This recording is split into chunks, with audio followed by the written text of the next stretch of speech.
জয় কৃষ্ণকালী মায়ের জয়, জয় সোনা মায়ের জয়। আমি বাবার একটা মাহাত্ম্য কথা শুনবো, বলো বেটা তোমার কি কি পরিবর্তন। এখানে আমার বাবা কোনোদিন আসেনি, আমরা এসেছিলাম কথা শুনে, মানে খুব মানতো। এবার এখানে আসবে বলে গঙ্গা স্নান করতে গিয়েছিল, মারা গিয়েছিল আমাদের দিয়ে। গঙ্গা স্নান করতে গিয়ে টোটো উল্টে যাওয়ার পর শুধু আমার বাবারই লাগে মাথায়। তারপর সেখান থেকে ধরা পড়ে যে বাবা ব্রেন টিউমার। তারপরে ব্যাঙ্গালোর গিয়ে অপারেশন করে এখন সুস্থ আছে, মানে মায়ের জানিয়ে দেওয়া যে রোগটা আছে ভিতরে।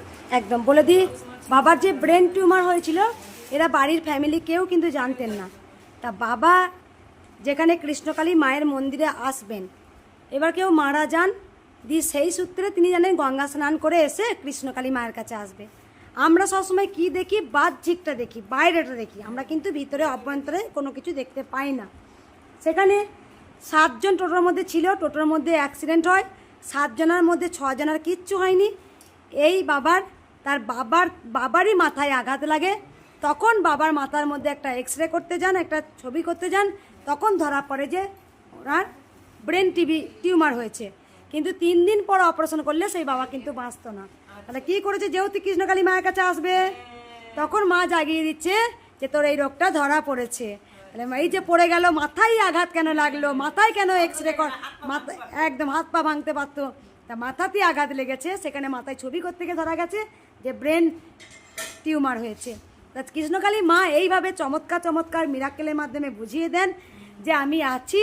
এটা আমি বারবার বলছি, জয় কৃষ্ণকালী মায়ের জয় মন্ত্র নয়, এটা কিন্তু মহামন্ত্র। আর তোমার কি পরিবর্তন হয়েছে বলো বেটা, বা শুনি। আমি কোনো পরীক্ষায় পাস করতে পারছিলাম না লাস্ট 4-5 বছর ধরে। আমি যখন বর্ধমানে ছিল মন্দিরটা, একদিন যাওয়ার পরই কিন্তু সব পরীক্ষায় পাস করতে লাগে। আর একটা চাকরি আমার মানে হয়ে গেছে বলাই চলে, পশ্চিমবঙ্গ পুলিশে। পশ্চিমবঙ্গ পুলিশে পেয়েছো, বেশ ঠিক আছে বেটা। আর সন্তান হচ্ছিল না কি বললাম আমাকে, বাচ্চা ছিল না, ওখানে এই মায়ের কাছে মানসিক করে। বাচ্চা হয়ে গেছে না হবে? না হবে, বেশ একদম বাচ্চা হবে। কোথা থেকে আসছো বেটা তুমি? আমি আসছি শ্যামবাজার, এই কাটোয়ার কাছে। শ্যামবাজার। আমি একটা কথা বলবো, তুমি পশ্চিমবঙ্গ পুলিশ অফিসার হচ্ছ, তোমার শরীরে যে খাকি পোশাকটা উঠবে, তুমি সবসময় জয় হিন্দ, ভারত মাতা জয়, তুমি অনেস্ট থাকবে সব সময়ের জন্য।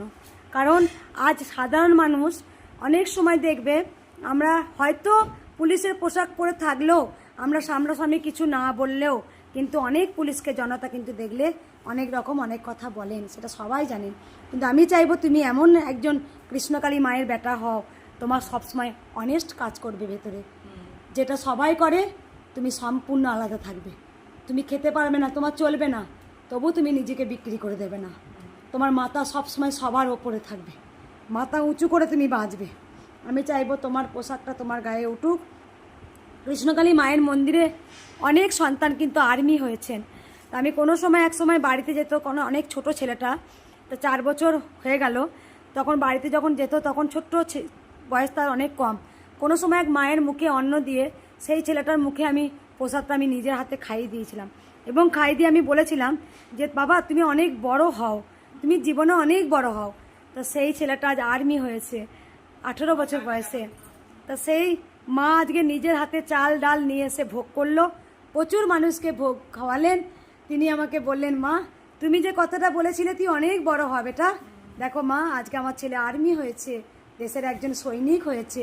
তাই এই আমাদের খাকি পোশাকটা যে স্টার চিহ্নগুলো থাকে, সেগুলো আমাদের ভারত মাতার সন্তানদের রক্ষা করার জন্যে এবং ভারত মাতাকে রক্ষা করার জন্য।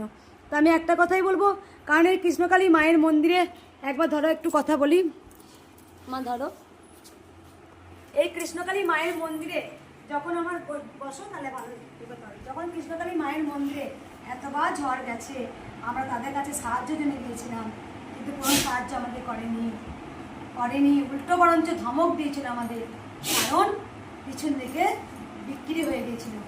কেন তিনি সত্যের পথে থাকেননি, কেন তিনি ধর্মের পথে থাকেননি, কেন তিনি চাপা দেওয়ার চেষ্টা করেছেন।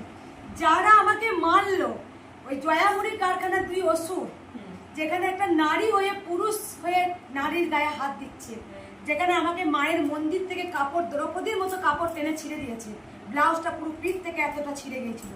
সেখানে আমরা থানায় যাই, সেখানে থানা থেকে আমরা একটা দরখাস্ত করি যে আমাদের মারধর করেছে, বলছে জমা দুপন চলে যান, জমা দেয়নি।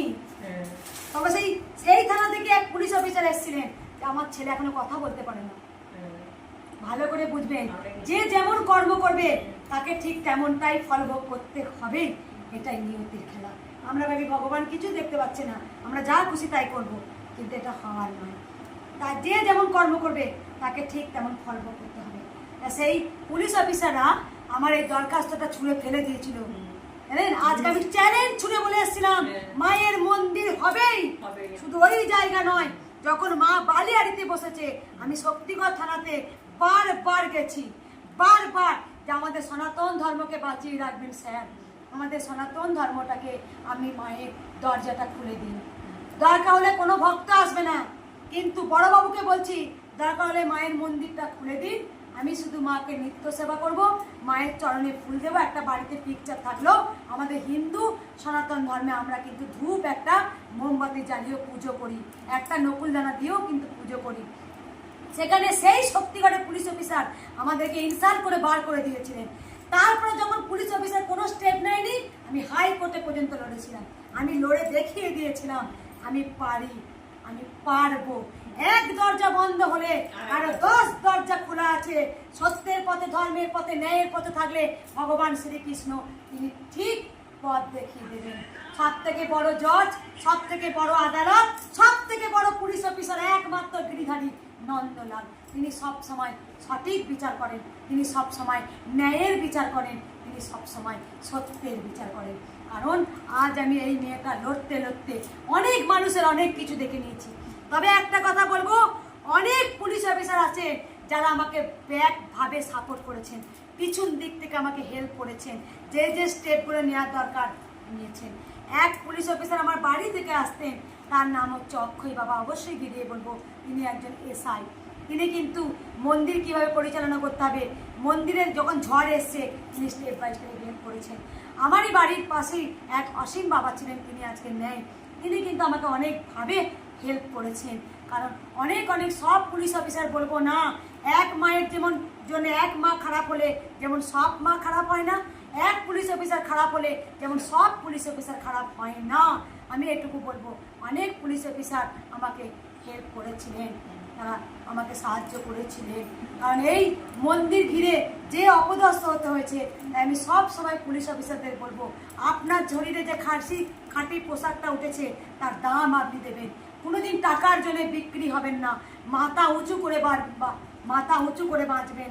আপনি খেতে না পেলেও আপনি কোনোদিন বিক্রি হবেন না। আপনি বিক্রি হওয়া মানে আপনি নিজে বিক্রি হয়ে গেলেন। আপনার মাথাটা সব সময় সবার ওপরে থাকবে। আপনাকে দেশে জনগণ অনেক কিছু অনেক চিন্তা করে, আপনাদেরকে দেখে সাধারণ জনগণ ভাবে আমরা হেল্প পাবো, কিন্তু এখন দিনের পর দিন পুলিশ কিন্তু সাধারণ জনগণের হয় না। তাদের হেল্প চালে খুব কমের ভাগ হয়, খুব কমের ভাগ পুলিশ তাদের খাকি পোশাকটা দাম রাখেন, সব সময় জনগণের জন্য কাজ করেন, গরিব অনাথদের জন্য কাজ করেন। অনেক পুলিশ অফিসার আছেন তারা গরিব দুস্থদের পাশে দাঁড়ান। আমি সবসময় বলবো, যদি তুই পুলিশ অফিসার হোস বেটা, এই মঙ্গলা মায়ের কথাটা একটু মনে রাখিস, তোকে যেন দেশের মানুষ, দেশের জনগণ যখন ভালোবাসবে সেটাই তোর পরম আশীর্বাদ। আজ টাকা আছে, কালকে নাও থাকতে পারি। যদি আমি কোনো পাপ কর্ম করে ফেলি, একদিন আমি দেখবো সেই টাকা একদিন আমাকে ভিখারিতে পরিণত করেছে, সেটা যেন না হয়। আমি কম খাবো, কম পড়বো, কিন্তু আমি দেশের মানুষের ভালোবাসা পাবো, আমি দেশের মানুষের ভালোবাসা পাবো, দশের আশীর্বাদ পাবো, সেটাই হচ্ছে পরম আশীর্বাদ। তাই সবসময় খাঁটি পোশাকটার মূল্য আমাদের দিতে হয়। তাই ভারত মাতার জয়, বন্দে মাতরম, জয় হিন্দ, জয় হিন্দ, জয় হিন্দ।